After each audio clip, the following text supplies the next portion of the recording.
Hello everyone, कैसे हैं आप लोग। मैं उम्मीद करता हूं कि आप लोग अपनी पढ़ाई बहुत ही अच्छे से कर रहे होंगे। आज के इस वीडियोस में हम सीखेंगे क्लास 7 के लिए chapter 17 and that is the electric current and it's effects, जिसका आप सबको बहुत ही बेसब्री से इंतजार था। एंड यकीन मानिए, now the search is going to be stop because after this video किसी को भी कहीं भी कुछ भी इस चैप्टर से रिलेटेड देखने की जरूरत नहीं पड़ेगी। तो क्लास 7 के बच्चों तैयार हो जाइए अपना पेन एंड कॉपीज लेकर। जैसा कि मैं हमेशा से बोलते आया हूं कि without pen and copy if you are watching this video is not of your use. So guys, start करेंगे हम सबसे पहले चैप्टर 17 और इसमें हम लोगों को पढ़ना है electric current and it's effects.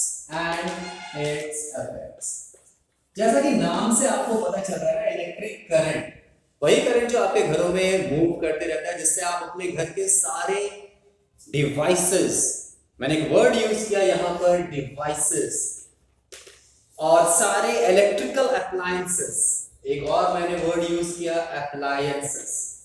Electrical devices and electrical appliances आप यूज करते हैं इलेक्ट्रिक करंट की मदद से। अब क्वेश्चन ये है सर, डिवाइस और अप्लायंसेस क्या होता है। डिवाइस और अप्लायंसेस वही होते हैं जो कोई भी चीज, जैसे आपके घर में आपका फैन हो गया, टीवी हो गया, फ्रिज हो गया, मम्मी इवन मिक्सर चलाती हैं, ये सब इलेक्ट्रिक करंट यूज करके होता है। इसका मतलब घर में जितने भी ऑब्जेक्ट्स हैं, सब्सटेंस हैं, जो कि इलेक्ट्रिक करंट की मदद से चल रहे हैं, उनको हम इलेक्ट्रिकल डिवाइस या इलेक्ट्रिकल अप्लायंसेस कहते हैं। तो आप क्या कमेंट कर सकते हैं कि कितने सारे इलेक्ट्रिकल अप्लायंसेस आपके घर में मौजूद हैं। आपके घर में आप बहुत सारी ऐसी चीजें देखते हैं जहां पर इलेक्ट्रिकल अप्लायंसेस से बहुत सारी चीज काम हम करते हैं। फॉर एग्जाम्पल अगर देखा जाए तो सबसे कॉमन जो हमारे पास है वो है इलेक्ट्रिक आयरन। क्या काम करता है बताओ जरा सा, इलेक्ट्रिक आयरन क्या काम करता है, कमेंट करो। Electric iron is use for ironing the cloth, कपड़ों को आयरन करने का काम किया जाता है। अच्छा, और इलेक्ट्रिक आयरन में कौन सा एनर्जी यूज होता है, तो देखो, तो आपने इलेक्ट्रिक आयरन लिया, उसका प्लग को स्विच में डाला, ठीक है, और फिर आपने स्विच ऑन किया और उससे करंट पास होता है। मतलब इसमें इलेक्ट्रिक करंट जो है वो किसमें चेंज हो रहा है, हीट एनर्जी में, यानी वो आयरन जो है वो गर्म हो रहा है। तो ये गर्म करने का काम कौन कर रहा है, ये इलेक्ट्रिक करंट कर रहा है। मतलब इलेक्ट्रिक करंट या इलेक्ट्रिकल एनर्जी, कुछ भी लिख सकते हैं, it changes into heat energy. अगर एनर्जी के रूप में हम बात करते हैं तो इलेक्ट्रिकल करंट का एनर्जी जो होगा उसको हम क्या बोलेंगे, इलेक्ट्रिकल एनर्जी। क्लियर है, समझ में आ रहा है। Electric iron uses the electric energy to be converted into the heat energy। दूसरा देखते हैं, have you ever heard the electric blower. Electric blower या रूम ब्लोअर भी हम बोल सकते हैं इसको। ब्लोअर वो होता है जो ठंड के मौसम में हम लोग अपने घरों में लगाते हैं और उससे गर्म हवा निकलती है ना। एक ब्लो करने वाला फैन रहता है और अंदर में कॉइल रहता है, जिससे कि आपको गर्म हवा मिलती है और आपको थोड़ा सा सुकून मिलता है ठंड से। तो देखो वहां भी क्या यूज हो रहा है, इलेक्ट्रिकल एनर्जी यूज हो रहा है। और इलेक्ट्रिकल एनर्जी किस में कन्वर्ट हो रहा है, विंड एनर्जी में कन्वर्ट हो रहा है। विंड एनर्जी में कन्वर्ट हो रहा है बच्चों। जिसमें भी फैन लगा हो ना, जैसे ब्लोअर में फैन लगा रहता है, आपका सीलिंग फैन में फैन है, टेबल फैन फैन की तरह है, ठीक है। ये सब में फैन का अगर वर्किंग कहीं भी आपको लिखने के लिए मिल जाए तो वहां पर विंड नहीं लेके एक प्रॉपर वर्ड यूज करते हैं हम, मैकेनिकल एनर्जी।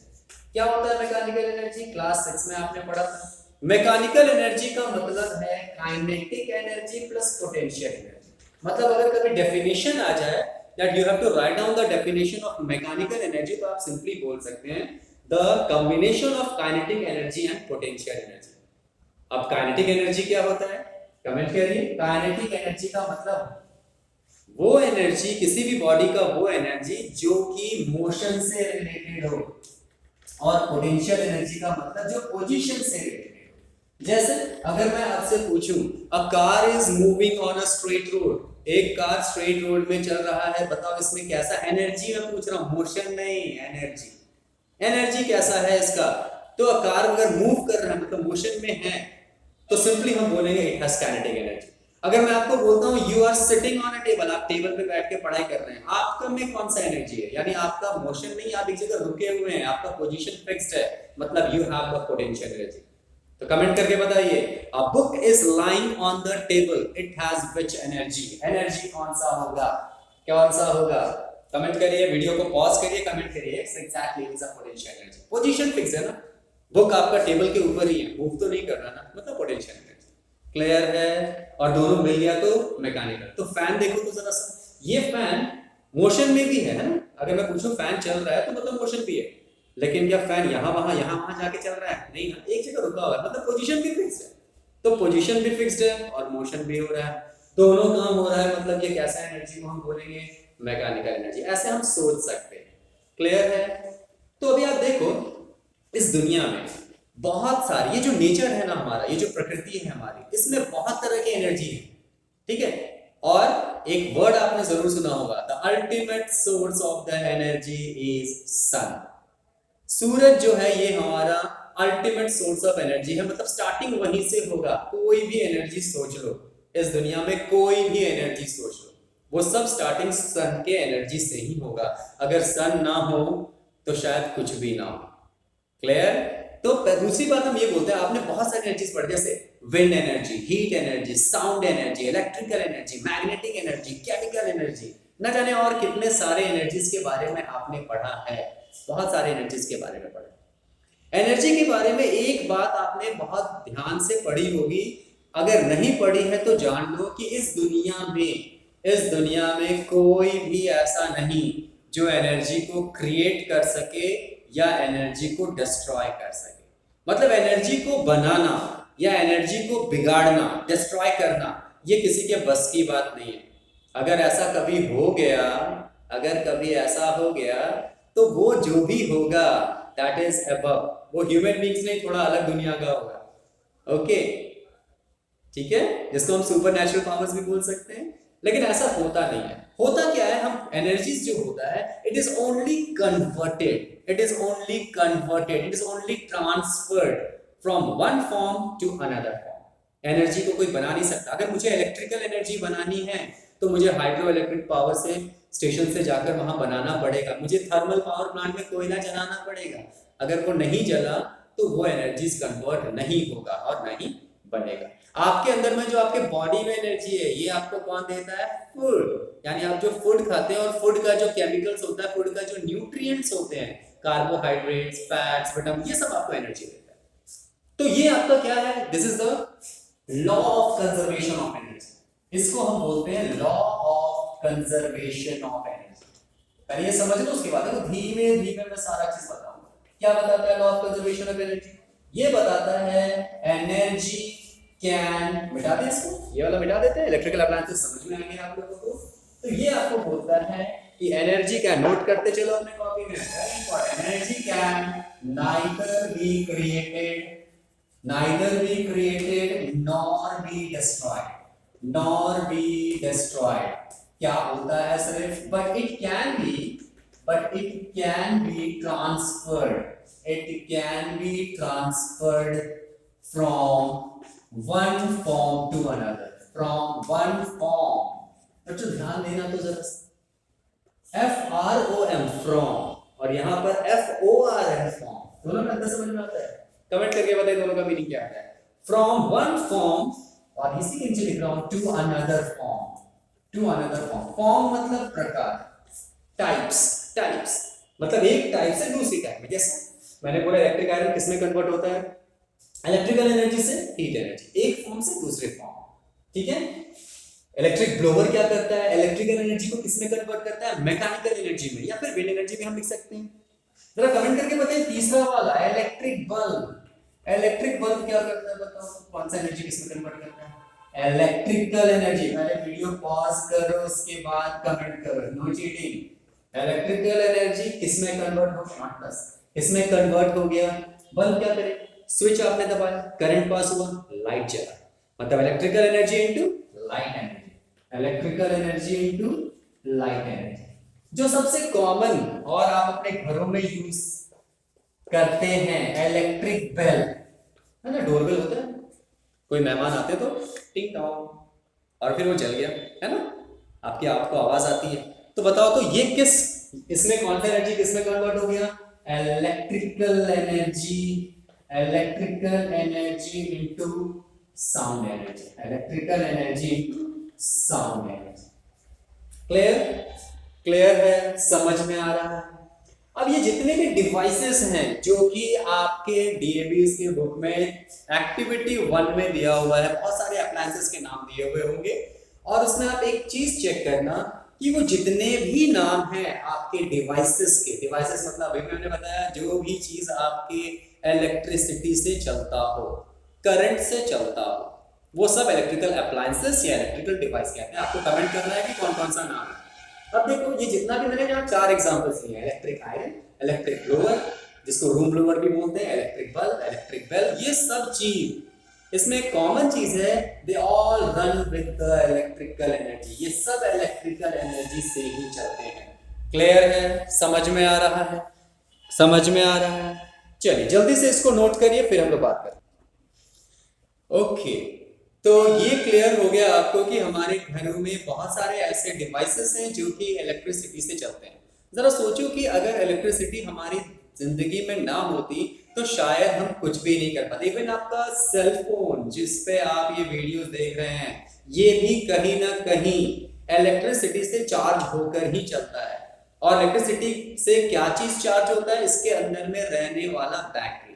तो बच्चों यही बात मैं अभी आपको बोलने वाला हूं कि जब तक आप क्लास 7, क्लास 8, क्लास 9, क्लास 10 में हैं, इलेक्ट्रिसिटी का जो सोर्स होगा वो आपके घर का इलेक्ट्रिसिटी नहीं समझेंगे हम, क्योंकि क्लासरूम में या फिर आपके प्रैक्टिकल्स में आप जब भी इलेक्ट्रिसिटी के सोर्स की बात करेंगे, सोर्स ऑफ इलेक्ट्रिसिटी, वो हमेशा हम बात करेंगे सेल और बैटरी। याद रखना, कभी भी गड़बड़ मत करना, अदरवाइज बोलते हैं ना, don't learn safety by doing accident. ऐसा नहीं होना चाहिए। किसी ने बोला कि चलो इलेक्ट्रिसिटी वहां से पास करानी है, अब आप ये नहीं कि 2 तार लेके गए और प्लग में डाल दिया, है ना, वो जो आपका सॉकेट होता है उसमें डाल दिया। ऐसा नहीं करना है ना, जिसमें मम्मी आपका मिक्सर लगाती है या टीवी जहां से चलता है वो नहीं। यानी क्लासरूम के अंदर या जब भी हम पढ़ाई कर रहे हो तो सोर्स ऑफ इलेक्ट्रिसिटी को हमेशा हम सेल समझेंगे, ताकि यहां से जो छोटे छोटे एक्सपेरिमेंट्स करें, बाद में हम उसको जब बड़े हो जाएंगे आप, तब उसको उस जगह प्रोजेक्ट कर सकें। आपने क्लास 6 में भी पढ़ा था कि सेल जो होता है या बैटरी, ये एक सोर्स ऑफ इलेक्ट्रिसिटी होता है। तो बच्चों इसका ना ऐसा नहीं है कि ये सेल और बैटरी जो है वो नॉर्मली हम इसी तरह से पढ़ते हैं। आपको अगर कभी भी कोई डिवाइस बनाना हो या कोई आपको प्रोजेक्ट्स मिलते हैं स्कूल्स में, you must do with the help of the cell और द बैटरी। ऐसा दिमाग में रखना है, ठीक है। जब आप उससे में बहुत ज्यादा कैपेबल हो जाएंगे समझने के लिए, तब आप अपना इलेक्ट्रिसिटी का यूज करेंगे, अदरवाइज नहीं करना है। प्रिकॉशंस याद रखिएगा। ओके, अब देखो बच्चों, यहाँ पर एक सेल लिखा है मैंने और फिर लिखा है बैटरी। एक्चुअली जब हम इसका सिंबल बनाते हैं, इन सबका सिंबल होता है, ठीक है। सिंबल जब भी इलेक्ट्रिसिटी होता है, मान लो कि मुझे सेल बनाना है, तो मैं इस तरह करके बैटरी नहीं बनाऊंगा, ऐसे नहीं बनाऊंगा, यहाँ प्लस माइनस करके यहाँ पे ये लिख दूंगा कि ये कौन सा एवरेटिक है, ऐसा नहीं बोलूंगा मैं। समझ में आया? ये सब नहीं बोलूंगा, ऐसा बैटरी का नहीं, ये बैटरी का तो फिगर हो गया, सिंबल नहीं। तो जो सेल होता है उसका सिंबल यही है, देखो ध्यान से, एक एरो खींचा, एक बड़ा लाइन इस तरफ और एक छोटा लाइन, बस। ये पॉजिटिव चार्ज, ये नेगेटिव चार्ज। क्लियर है? ये सेल है। जब एक ही ऐसा होगा तो फिर आप जानते हैं कि एक बैटरी में एक तरफ पॉजिटिव चार्ज, एक तरफ नेगेटिव चार्ज होगा। अच्छा, बैटरी क्या होगी?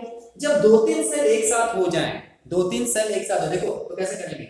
ये हो गया 1 सेल, ये हो गया 2 सेल, ये हो गया 3 सेल, 4 सेल। क्लियर?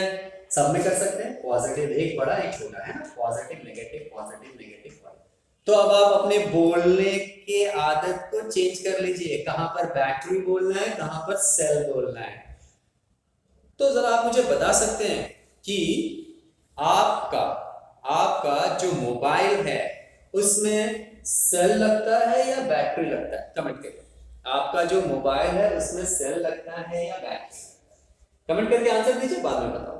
मतलब अगर मुझे बैटरी डिफाइन करना हो तो मैं बोलूंगा combination of cell is known as battery. Combination of cell, जब एक से ज्यादा सेल होंगे तो उसको बैटरी कहेंगे। Combination of cell is called battery, is called battery. Clear? Symbol याद रखना है बच्चों, सिंबल आता है आपके एग्जाम से बनाने के लिए, ये सिंबल काफी ज्यादा जरूरी है। ओके, उसके बाद देखो थर्ड सिंबल है कनेक्टिंग वायर।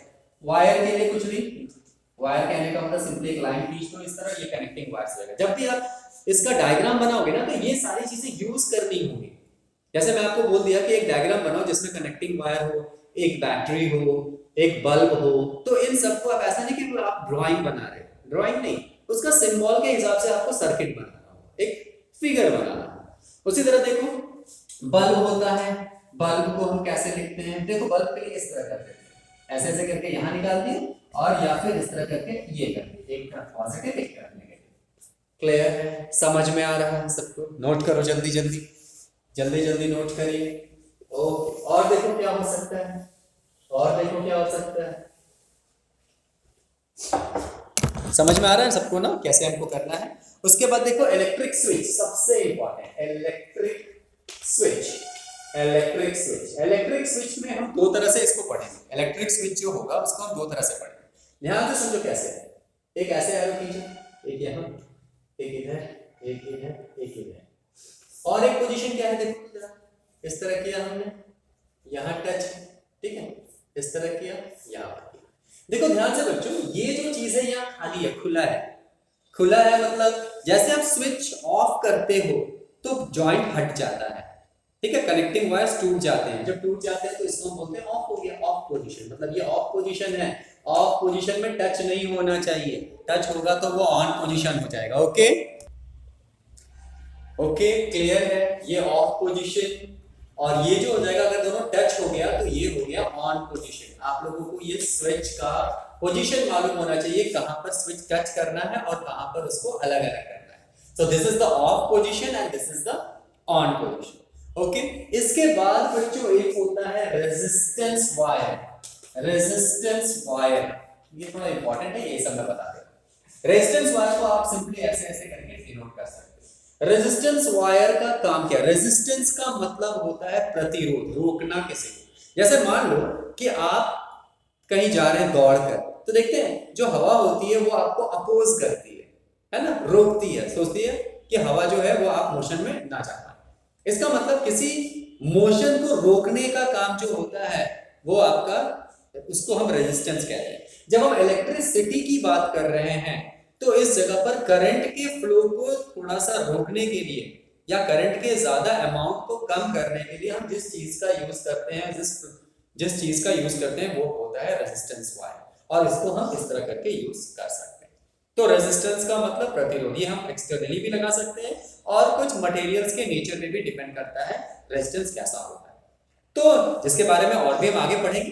तो इतना कम से कम आपको मालूम होना चाहिए किसी भी सर्किट को लेकर, किसी भी सर्किट को बनाने के लिए इसके इतने सारे सिंबल्स कम से कम मालूम होना चाहिए। इसके अलावा हमारे पास एमीटर भी होता है ना, जब आप लैब में देखेंगे एमीटर, वोल्ट मीटर, इन सब, ये सब भी एक तरह से हमारे डिवाइसेस हैं या इलेक्ट्रिकल अप्लायंसेस हैं। ये हम अपने घर में तो यूज नहीं करते लेकिन ज्यादातर हमारे फिजिक्स लैब में यूज किया जाता है। तो एमीटर में आप देखोगे ए लिखा हुआ रहेगा इस तरह, और वोल्ट मीटर में भी लिखा। एमीटर का काम है करंट को देखना, करंट को चेक करना। अगर किसी वायर में करंट जा रहा है तो आप नॉर्मली करते हो ना, टेस्टर से चेक कर लेते हो, लेकिन एमीटर भी एक ऐसा चीज है जब आप फिजिक्स लैब में कहीं पर चेक कर रहा हो तो वहां टेस्टर का यूज थोड़ा कम होता है, तो उस जगह पर हम एमीटर को फिक्स करते हैं और चेक करते हैं। अगर एमीटर के मीटर में डिफ्लेक्शन दिखाया, डिफ्लेक्शन मतलब थोड़ा मूवमेंट दिखाया, तो हम बोल देंगे कि एमीटर में करंट जा रहा है। वोल्ट मीटर की बात करते हैं, if you are talking about the volt meter it tells about the voltage of the current, current जो जा रहा है उसका वोल्टेज कितना है, इसके बारे में हम कहां पर वोल्ट मीटर से जानेंगे। सो ये आपके सिंबल्स हैं, ये सिंबल्स आपको मालूम होने चाहिए, और ये सिंबल्स अगर आपको मालूम हो गए तो क्या आप लोग अपनी कॉपीज में एक चीज ड्रॉ कर सकते हैं?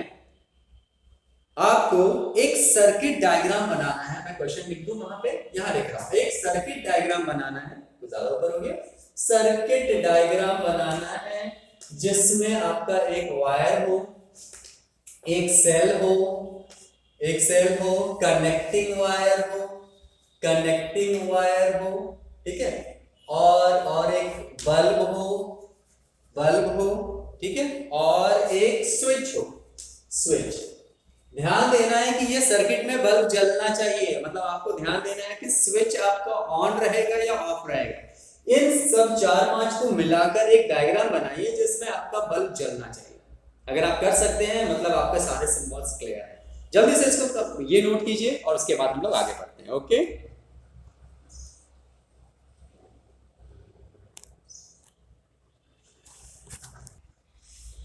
ओके। तो बच्चों ये सब अगर आपको सिंबल से आ गया, आपने सर्किट डायग्राम बना लिया, तो अब आपके दिमाग में एक चीज आना चाहिए। आपने अपने घरों में महसूस किया होगा कि आपके जो इलेक्ट्रिकल अप्लायंसेस होते हैं, इलेक्ट्रिकल डिवाइसेस होते हैं, जैसे फैन हो गया, फ्रिज हो गया, टीवी हो गया, कूलर हो गया, कुछ भी जो इलेक्ट्रिसिटी से चलता है, अगर वो चल रहा है करंट से तो वो हीटिंग इफेक्ट देता है, मतलब वो गर्म हो जाता है।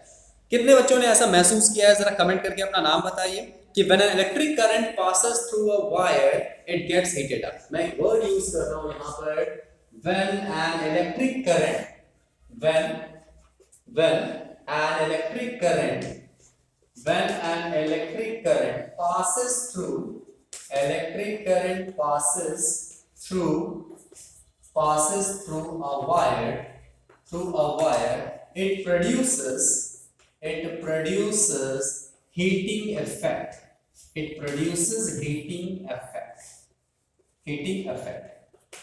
ये आपका हीटिंग इफेक्ट देता है, ठीक है।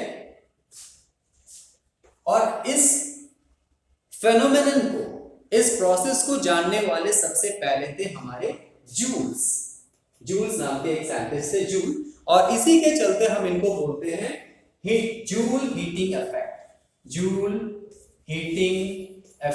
Of electric current, joule heating effect of the electric current. मतलब जूल्स ने ये कहा कि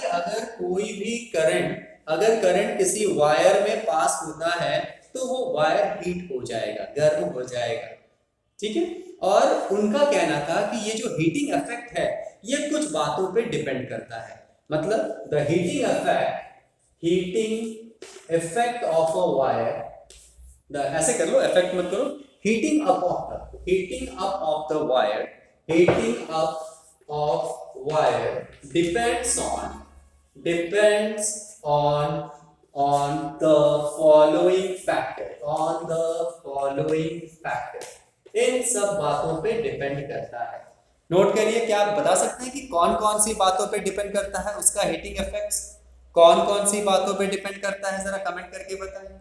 सबसे पहला the strength of the current, note करेंगे, very important, the strength of the current passes through the wire.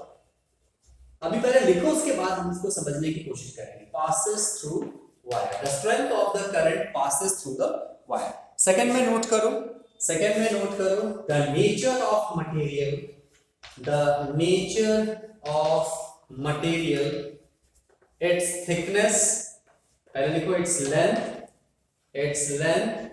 and thickness, बात करेंगे इसके ऊपर भी, पहले नोट कर लो उसके बाद। और थर्ड वन, ये 2 पॉइंट्स नोट कर लीजिए। और तीसरा, the time for which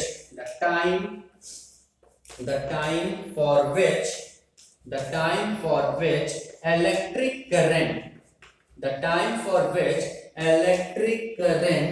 passes through the wire, ये 3 बातों पे अगर कोई करंट किसी वायर में मूव कर रहा है तो वो वायर गर्म हो जाएगा, और गर्म होना किस बात पे डिपेंड करता है, वो इन सारी बातों पे डिपेंड करता है, जिसके बारे में हम थोड़ा सा समझने की कोशिश करें। जल्दी से इसको नोट करिए, और ये सारे इफेक्ट्स को ही हम बोलते हैं जूल्स हीटिंग इफेक्ट। तो क्वेश्चन आ सकता है, what are the main points of the Joule's heating effect, Joule's heating effect का मेन पॉइंट्स कौन कौन सा, और ऑन व्हिच फैक्टर, क्वेश्चन का मीनिंग समझिए, on which factor the heating effect of the wires it depends. ये दोनों बातें यहां पर आ सकती हैं। तो जल्दी से इसको नोट करिए, फिर हम लोग इसको समझने की कोशिश करते हैं इसके एक्सप्लेनेशन वीडियो में। ओके, नोट कर लिया आपने। तो this is the heating up of the wire, it depends on the following 3 factors। अब एक-एक करके हम इन फैक्टर्स को समझने की कोशिश करते हैं कि जूल से आखिर ये क्या बताया और ये आप अपने कॉमन ऑब्जर्वेशन में कैसे समझ सकते हैं। और जो सबसे पहला है strength of the current passes through wire.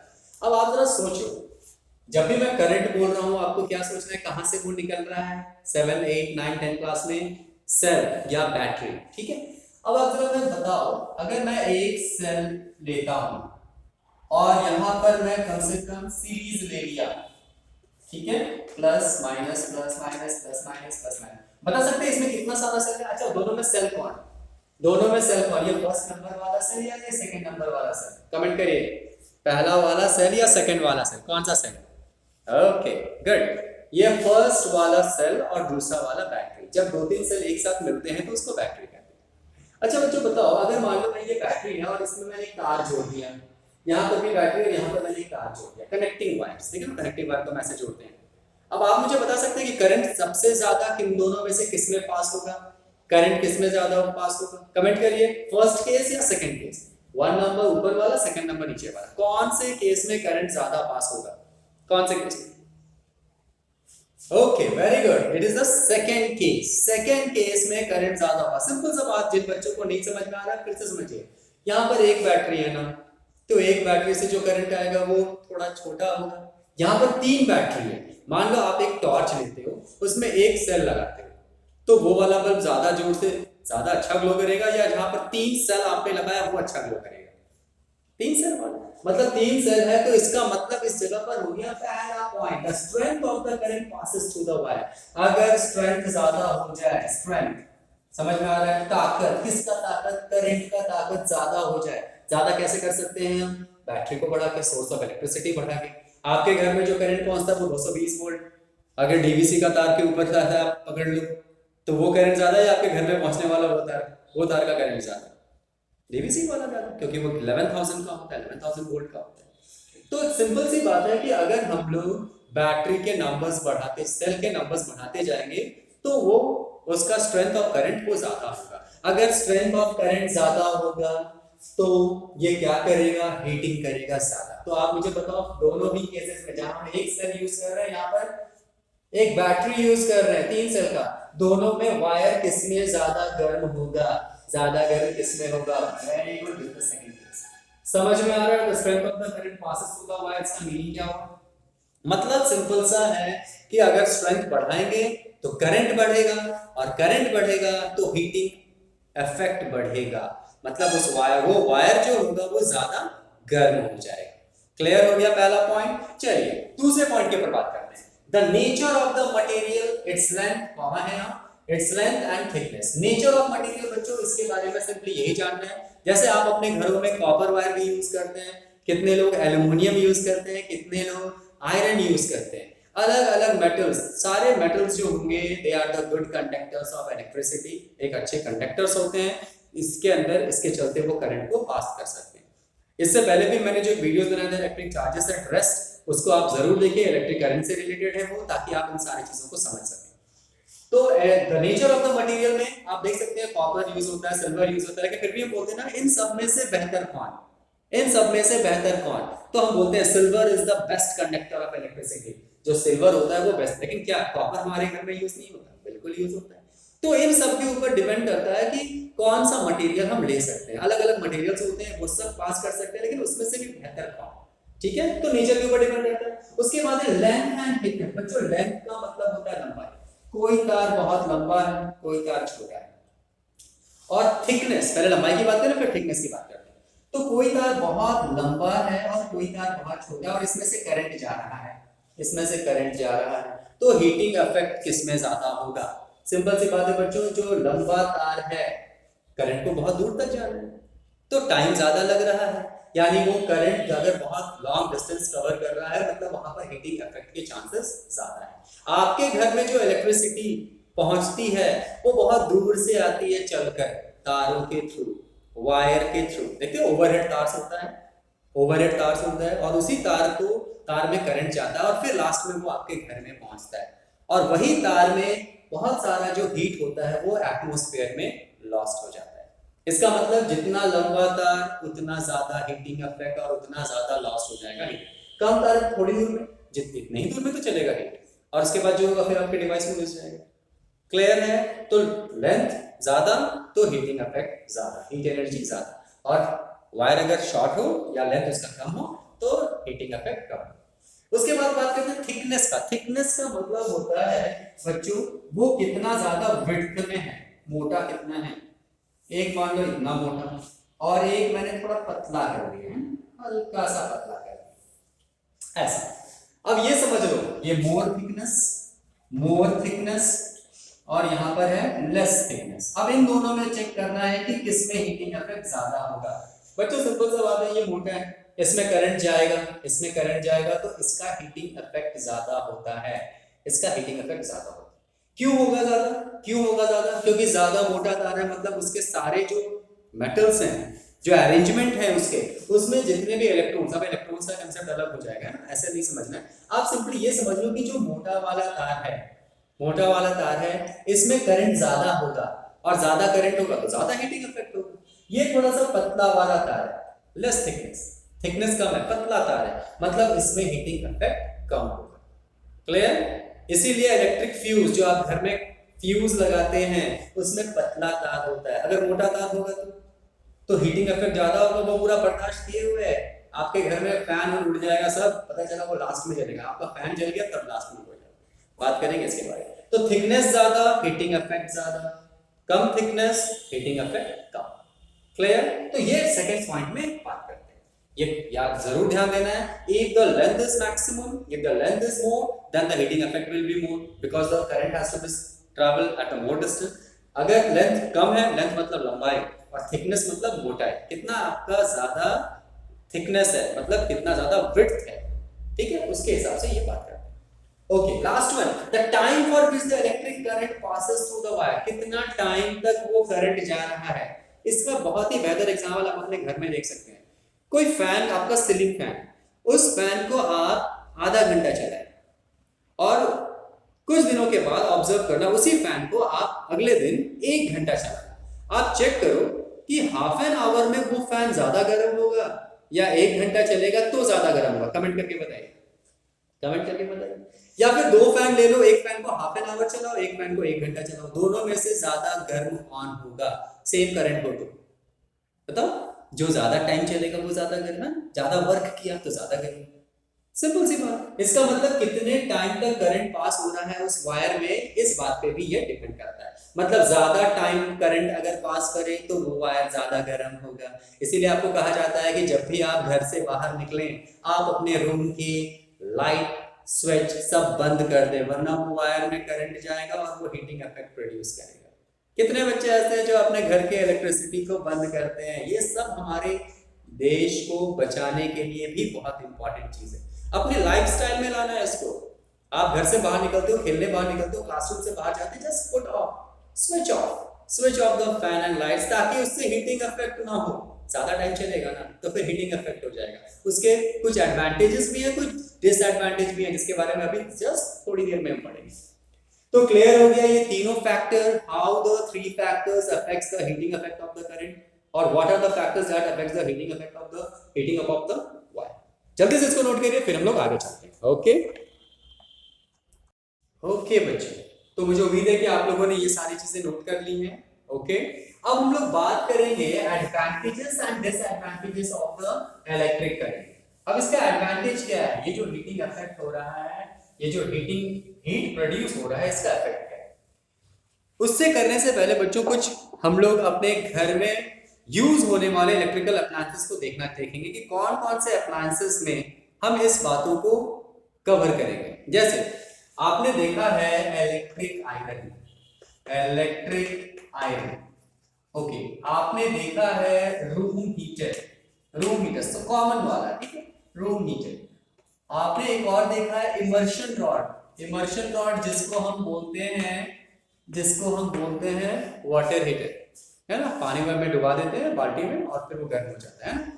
Electric iron, electric room heater, immersion heater, और साथ में सबसे कॉमन चीज हीटर, जिसपे खाना बनाते हैं। पता है इन सब में सबसे कॉमन बात क्या है? इन सब में कॉमन बात है कि इसमें जो तार यूज होते हैं वो कहीं ना कहीं ऐसे राउंड वाले यूज होते हैं। कभी चेक किया है आपने? ऐसा तार कहीं ना कहीं होगा, आप देखो इमर्शन रॉड भी होता है, देखो उसमें बड़ा सा रॉड जैसा ऐसे ऐसे करके है ना, हैंडल ऐसे रहता है, ऐसा करके रहता है। फिर रूम हीटर देखा होगा आपने, इस तरह लंबा सा रहेगा और इसके ऊपर इस तरह करके कॉइल बना हुआ है, कॉइल कहते हैं इसको, कॉइल है ना, स्पाइरल फॉर्म में रहता है, ऐसे जैसे बोलते हैं ना मॉस्किटो कॉइल जैसे घूम के रहता है, उसी तरह ये स्पाइरल फॉर्म है। I am using the term spiral form, spiral form. Electric iron भी अगर देखें, इलेक्ट्रिक आयरन को अगर आप कभी खोलते हो तो उसके अंदर में भी कुछ कॉइल्स जो होगा वो इस तरह करके राउंड करके रहता है। बच्चों ये जितने भी राउंड वाले कॉइल्स हैं ना, ये सब एक स्पेशल एलॉयज से बनते हैं। एलॉयज मेटल्स नहीं है, ये एलॉयज हैं, और उस एलॉयज का नाम है नाइक्रोम। नाइक्रोम। तो क्वेश्चन आ सकता है that by which alloys the coils of the different substance, different heating substance are made। और इन सब में एक खास बात यह है कि ये जितने भी डिवाइसेस हैं ये सब आपको हीट जनरेट करके देते हैं। देखो तो इलेक्ट्रिक आयरन हीट देता है जिससे आप आयरन करते हैं, रूम हीटर हीट देता है जिससे आपका घर गर्म हो जाता है, रूम गर्म हो जाता है, इमर्शन रॉड हीट निकालता है, हीट प्रोड्यूस करता है जिससे आपका वाटर जो है it gets heated, heater heat देता है जिससे आपका खाना जो है वो गर्म हो जाता है और बन जाता है। तो इन सब का एक प्रॉपर्टी है कि ये सब हीटिंग इफेक्ट देते हैं, और हीटिंग इफेक्ट को हीट प्रोड्यूस करने के लिए जिस वायर का यूज किया जाता है उसका नाम है नाइक्रोम वायर। नाइक्रोम वायर नाम से पता करना है, देखो दो मेटल से बना है। नाइक्रोम खुद क्या है? एलॉयज है। एलॉयज क्या होता है? एलॉयज होता है होमोजीनियस मिक्सचर। आपने पढ़ा होगा क्लास 6 में होमोजीनियस एंड हेटेरोजीनियस मिक्सचर वाला चैप्टर, जो होमोजीनियस मिक्सचर ऑफ टू और मोर मेटल्स, दो या दो से ज्यादा मेटल्स के मिक्सचर को हम एलॉयज कहते हैं। तो नाइक्रोम जो है ये दो मेटल को मिलकर बनाया गया। और कौन कौन से दो मेटल पूछते हैं, देखो नाम से यहाँ पर Ni से हो गया निकल और क्रोम से हो गया क्रोमियम। क्वेश्चन आ सकता है name the two metals by which the nichrome wire is made up. Nichrome wire जो होता है वो कौन से दो मेटल से मिलकर बना है? निकल एंड क्रोमियम। और कहाँ यूज होता है? इन सब में यूज होता है। यानी आप अगर हीटर का जो तार देखते हैं वो भी नाइक्रोम वायर है, अगर आप रूम हीटर का कॉइल देखते हैं वो भी नाइक्रोम वायर है, और ये सारी चीजों में जहां भी लगा है वो कहीं ना कहीं नाइक्रोम वायर है। फॉर्म चेंज हो सकता है, कोई बड़ा कोई छोटा, ये हो सकता है। अब क्वेश्चन ये है कि सर नाइक्रोम वायर ही क्यों यूज करते हैं? Very good. तो क्वेश्चन लिखिए, पहला क्वेश्चन क्या हो गया कि नाइक्रोम वायर ही क्यों यूज करते हैं हम? Why we use the nichrome wire? तो क्वेश्चन कोई बता सकता है? कमेंट करके आंसर बताइए, why we use the nichrome wire. तो देखिए question, why nichrome wire is used in making क्या बनाने के लिए? Coil of heating substance. Heating जो हीट प्रोड्यूस करते हैं वैसे हीटिंग डिवाइस, ऐसे करना, हीटिंग डिवाइस। ऐसा क्यों होता है? तो it is because of following reason. It is because of following reason. अब रीजन समझना, अगर आप रीजन समझ लेते हो तो समझ लो सब कुछ ठीक है। क्या रीजन है? सबसे पहला, it has high melting point, high melting point. दूसरा, इट हैज हाई रेजिस्टिविटी या हाई रेजिस्टेंस, और तीसरा, it does not get oxidized easily. ये 3 पॉइंट कम से कम आपको मालूम होने चाहिए। जल्दी से इस 3 पॉइंट को नोट कीजिए ताकि हम लोग आगे बढ़ सकें। ओके, चलिए अब इन सब का मीनिंग समझ लेते हैं, ठीक है? तो बच्चों ये जो नाइक्रोम वायर, जरा खुद सोचो, ये जितने भी आपके सब्सटेंस हैं इन सब में अगर ये नाइक्रोम वायर नहीं होता तो क्या ये हीट दे पाते? नहीं दे पाते। इसके बदले अगर मैं कोई दूसरा मेटल लगा देता तो क्या होता? देखो पहले ये समझते हैं कि क्यों यूज होता है, उसके बाद वो पॉइंट। हाई मेल्टिंग पॉइंट, यानी मेल्टिंग पॉइंट का मतलब, मेल्टिंग पॉइंट एक टेम्परेचर होता है जिस टेम्परेचर पे कोई चीज मेल्ट कर जाता है। तो मान लो अगर ये हीट प्रोड्यूस कर रहा है तो खुद भी तो गल सकता है ना, खुद भी तो मेल्ट हो सकता है। तो अगर किसी का मेल्टिंग पॉइंट कम हो, पता चला थोड़ा ही हीट दिया और वो गल गया, टूट गया, वो तार टूट गया, फिर वो हीट प्रोड्यूस नहीं कर पाएगा। तो इसका मतलब जिस भी सब्सटेंस का हम उस कॉइल बनाने में यूज करेंगे उसका मेल्टिंग पॉइंट बहुत ज्यादा होना चाहिए, मतलब वो हीट देते भी रहे और खुद भी ना जले, वो खुद भी ना जले। अगर वो खुद ही जल गया इसका मतलब मेल्टिंग पॉइंट कम है उसका। तो वो टेम्परेचर इसका बहुत ज्यादा होना चाहिए, इतना ज्यादा कि उतना में वो हीट आराम से दे सके और उतना पर वो जल्दी पहुंच ना पाए। क्लियर है? हीट देते भी रहे और खुद भी ना जले।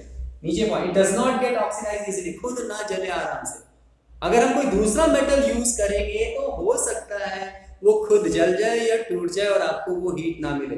पता चला आयरन में अगर हम नाइट्रोन वायर की जगह कोई दूसरा चीज यूज किए, कॉपर यूज कर लिए, एल्युमिनियम यूज कर लिए, तो पता चला कि वो जल्दी जल्दी टूटेगा और आपका आयरन गर्म नहीं होगा। तो जिस काम के लिए आपने आयरन लिया वो काम होने वाला नहीं। Okay, high resistance. रेजिस्टेंस का मतलब अभी मैंने बताया था प्रतिरोध, रोकना, फ्लो ऑफ करंट को रोकना, मतलब करंट अगर कभी आ रहा है तो उसको रोकना। अब अगर आप किसी से थोड़ा रोकने वाला काम करेंगे ना, कोई आ रहा है और आप उसको रोको तो गुस्सा आएगा ना, गुस्सा आएगा मतलब टेम्परेचर ज्यादा होगा। मतलब नाइक्रोम वायर जो है इसका रेजिस्टेंस ज्यादा। रेजिस्टेंस का सिंपल सा मतलब यही समझना है बच्चों, which can resist the flow of current. Flow of current को रोकने के लिए हम जिस टर्म का यूज करते हैं वो है रेजिस्टेंस। तो रेजिस्टेंस ज्यादा होना चाहिए, ये नहीं कि करंट आया और वो टूट गया, नहीं, करंट को बर्दाश्त करे, खुद गले नहीं, उस टेम्परेचर पे खुद गले नहीं, ये सारी चीजें होनी चाहिए। तब समझो कि हम नाइक्रोम वायर इस सारे कंडीशन में खरा होता है। इसके अलावा और कोई भी वायर्स ऐसे कंडीशंस को नहीं करते। एक वायर और है, एक एलॉय, नॉट वायर, एक एलॉय और है जिसको हम टंगस्टन कहते हैं, टंगस्टन। और टंगस्टन जो होता है, ये नाम देख लीजिए, जो हीट प्रोड्यूस, स्पेशली जो हीट प्रोड्यूस करने के लिए होते हैं उसमें नाइक्रोम वायर और इलेक्ट्रिक बल्ब में, इलेक्ट्रिक बल्ब में मैं एक वर्ड यूज कर दे रहा हूं, यहां पर लिख दे रहा हूं, ठीक है? ओके, अगर इलेक्ट्रिक बल्ब हम यूज करते हैं, वेरी इंपॉर्टेंट, इलेक्ट्रिक बल्ब, तो इसमें हम जो यूज करेंगे वो होता है टंगस्टन वायर। टंगस्टन, ध्यान देना, गलती नहीं होना चाहिए। बल्ब में टंगस्टन और जिसमें सिर्फ हीट चाहिए उसमें नाइक्रोम। मतलब ऐसे भी आप समझ सकते हैं जिसमें हीट और लाइट दोनों हो, दोनों चाहिए, वो आपका इलेक्ट्रिक बल्ब होगा, खुद भी ना चले, है ना? यही सब रीजन है उसका। क्या होना चाहिए? High resistivity, high melting point और इट डज नॉट गेट। याद है पहले के समय में जो 10 रुपए वाला बल्ब आता था, येलो वाला, आजकल तो एलईडी आ गया, सीएफएल आ गया। आप पहले के समय में वो 10 रुपए वाला आपके पापा मम्मी देखते होंगे, वो उन सब में जो फिलामेंट होता था, याद करो, बल्ब ऐसे बनता था, है ना, ये बल्ब रहता था इस तरह और यहाँ पर एक स्प्रिंग जैसा कुछ लगा हुआ रहता था, याद आ रहा है, इस तरह करके बल्ब के अंदर, और वो स्प्रिंग को ही फिलामेंट बोलते हैं। वो फिलामेंट टंगस्टन का बना हुआ है। टंगस्टन एक मेटल है और इस मेटल का बना, इस मेटल में खास बात ये है कि जब करंट इसमें पास करता है तो ये हीट होता है, और इतना ज्यादा हीट होते होते होते अचानक वो जलने लगता है, ग्लो करने लगता है। जलना मतलब बर्न नहीं, ग्लो करने लगता है, और ग्लो करता है तो वो हमें लाइट भी मिलता है। इसीलिए हम इलेक्ट्रिक बल्ब में टंगस्टन का यूज करते हैं। लेकिन ये जो नाइक्रोम वायर हम यूज करते हैं जैसे इमर्शन रॉड में, हीटर में, रूम हीटर में, इसमें करंट जब आता है तो सिर्फ हीट निकलता है और थोड़ा बहुत जलता है, देखते हो रेड रंग का लाइट दिखाई देता है, लेकिन वो ग्लो नहीं करता। ग्लो ऐसा इतना नहीं करेगा कि पूरे आपके कमरे में रोशनी करे। क्लियर है? तो which metal is used in the electric bulb for the filament? filament किस मेटल का बना हुआ है इलेक्ट्रिक बल्ब का? Tungsten. and the coil of the different substance for the heating substance, what it is made up of? the answer will be the nichrome. why, क्यों इसको बनाया जाता है, ये सारे रीजंस यहाँ पर हम बोल सकते हैं। मेल्टिंग पॉइंट समझ में आ गया, मतलब खुद मेल्ट ज्यादा ना हो, अगर लो मेल्टिंग पॉइंट होता तो कम में जल्दी मेल्ट हो जाता। तो ये पॉइंट आपको याद रखना है। क्लियर? जल्दी से इसको नोट करिए, फिर हम लोग आगे की तरफ बढ़ते हैं। ओके ओके, अब हम लोग बात करेंगे advantage and disadvantage. Advantage of किसका? Advantage of heating effect of current, heating effect of current, heating effect of current. और दूसरी तरफ हम बात करेंगे डिसएडवांटेज। ये तो बहुत इजी है और इसमें बहुत सारी बातों को मैंने आपको बता भी दिया। Disadvantage of heating effect of current, मतलब जो हीट निकल रहा है, मतलब आप ये कंसेप्ट दिमाग में रखो कि अगर किसी वायर में करंट जाएगा तो उसमें हीट प्रोड्यूस होगा, वो हीट हमें फायदा भी देता है और हम उसका नुकसान भी। So what is the advantage and what is the disadvantage of the heating effect, heating effect of current, heating effect of current, या इलेक्ट्रिक करंट हम ऐसा बोल सकते हैं। तो बच्चों एडवांटेज क्या हो सकता है, खुद ही बताओ क्या हो सकता है। मतलब आप जो हीट, या हम बोल सकते हैं जिस वायर में आपका हीट निकल रहा है, जैसे इमर्शन रॉड, जैसे इलेक्ट्रिक हीटर, उन सब से आप क्या करते हैं, उन सब से कुछ ना कुछ काम करते हैं। जैसे अगर मैं बोलूं कि रूम हीटर से में जो हीट निकल रहा है उसका आप क्या करते हैं, तो क्या बोलेंगे आप, to make the room warm, to make the room warm by room heater. समझ में आ रहा है, मतलब रूम हीटर से जो हीट निकल रहा है उससे रूम को हम गर्म करते हैं, वार्म मतलब गर्म करते हैं, ठीक है।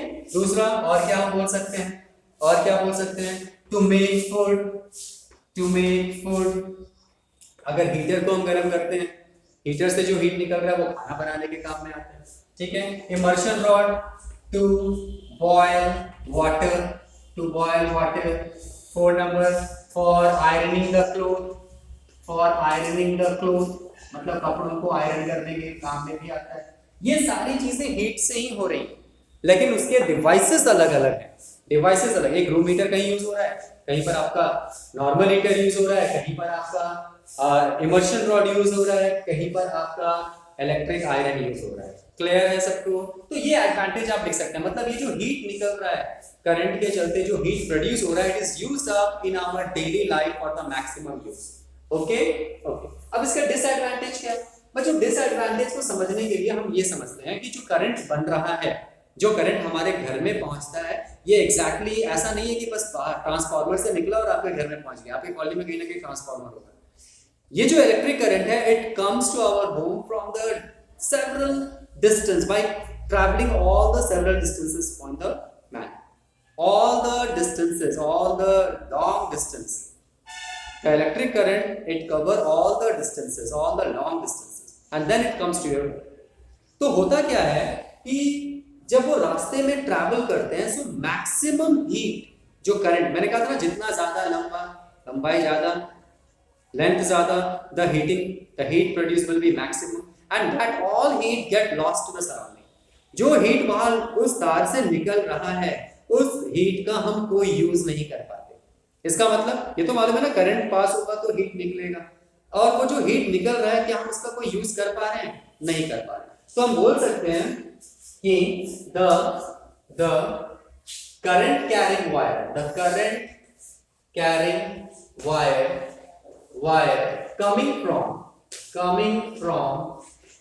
coming from power stations, the current carrying wire coming from the power stations produces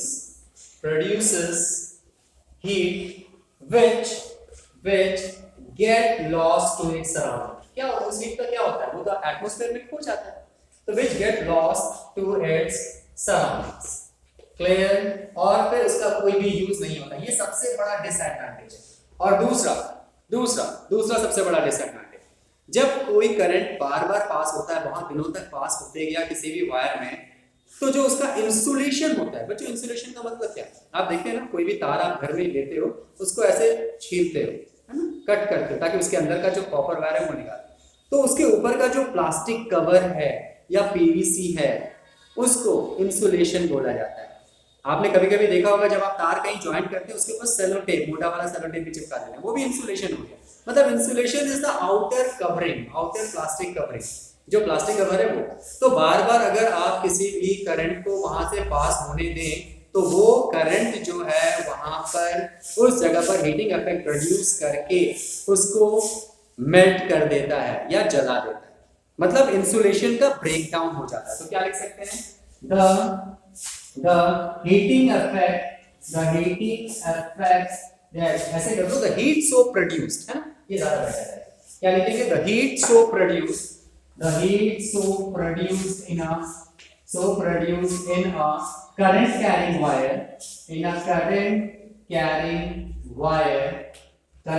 carrying wire, breaks the insulation। इसीलिए बच्चों, जब बहुत दिनों तक कोई तार आपके घर में रहता है, तो उसमें आप देखते हैं छोटे छोटे होल्स होने शुरू हो जाते हैं। क्या उसका जो ऊपर का कवरिंग होता है वो खराब हो जाता है, टूट जाता है। तो करंट बार बार पास होगा तो हीटिंग होगा, और हीटिंग होने पे जो ऊपर का जो उसका कवर होगा, वो जो प्लास्टिक का कवर होगा वो मेल्ट कर जाता है। तो ये भी एक बहुत बड़ा डिसएडवांटेज है। अगर वो पता चला कि अगर दो अलग अलग तारों के बीच में इंसुलेशन ब्रेकडाउन हुआ तो दोनों मिलकर ही शॉर्ट सर्किट हो जाता है, जिसके बारे में हम लोग नेक्स्ट वीडियोस में करेंगे। ठीक है, तो this is all about the advantages and disadvantages of the electric current. मुझे उम्मीद है कि ये फर्स्ट पार्ट आप लोगों को बहुत ही अच्छे से समझ में आ गया होगा। टिल देन पढ़ाई करते रहिए and all the best. Thank you.